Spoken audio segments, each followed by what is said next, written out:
Visai netrukus į žemę Toyota nuleis naujai BZ4X Touring. Ką reikėtų žinoti? BZ4X Touring tai nėra tiesiog su kitokia bagažinė automobilis. Iš esmės konceptualiai ir savo viduje jis yra stipriai kitoks. Tai yra pats galingiausias Toyota automobilis, elektromobilis, jeigu taip galima būtų pasakyti. Galingiausioje versija turės 380 arklio galių ir 4 varomus ratus.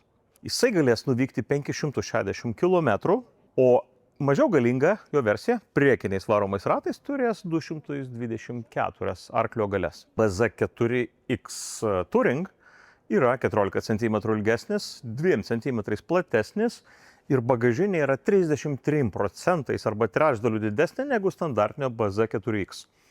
Čia telpa 600 litrų veiksmo ir daiktų.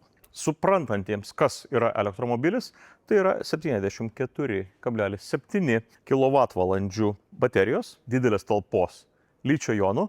Nauja technologija, kuri atvažiuojant pasikrauti paruošia baterijų temperatūrą tokią, kad jos krautųsi kaip galima greičiau ir kaip galima ilgiau gyventų.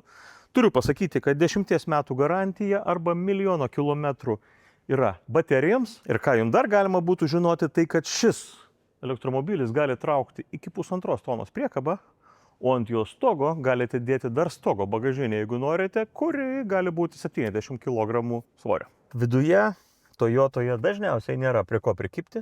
Viskas yra ergonomiška, patogu.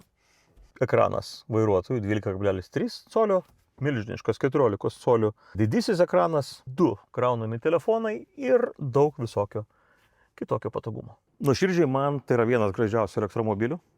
Turint minti, kad tai yra toksai sportiško tipo, kviečiantis keliauti į gamtą su šeima ir gerai leisti laiką. Bet jeigu norite sužinoti daugiau informacijos, kreipkitės į Toyota ir ten ekspertai jums viską papasakos.